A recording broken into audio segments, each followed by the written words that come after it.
រឿង3យ៉ាងដែលអ្នកត្រូវដឹងបើមិនចង់ខ្លាចជាជនរងគ្រោះនៅកន្លែងការងារបើអ្នកធ្វើខ្លួនជាមនុស្សយល់ព្រមគ្រប់រឿងព្រោះតែខ្លាចចិត្ត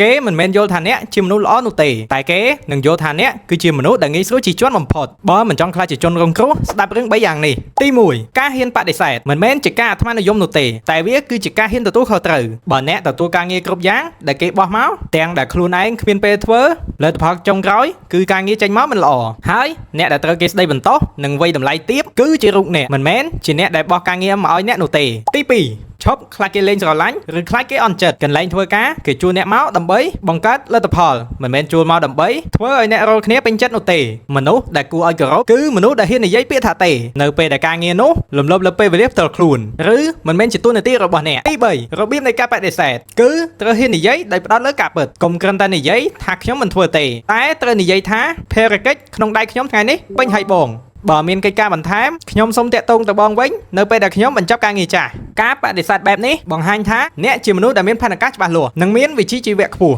តម្លៃរបស់អ្នកនៅកន្លែងធ្វើការគឺស្ថិតនៅលើលទ្ធផលការងារនិងគោលការណ៍ផ្ទាល់ខ្លួនរបស់អ្នកបើអ្នកមិនចេះការពារពេលវេលាខ្លួនឯងទេគ្មានអ្នកណាមកការពារជំនួសយើងឡើយឈប់ធ្វើជាមនុស្សដែលស្លូតត្រង់ចាំតែគេបញ្ជាក្រោកឈរឡើងរក្សាតម្លៃខ្លួនឯងតើអ្នកទាំងអស់គ្នាយល់យ៉ាងណាចំពោះវីដេអូនេះខមមិនបញ្ចេញមតិខាងក្រោម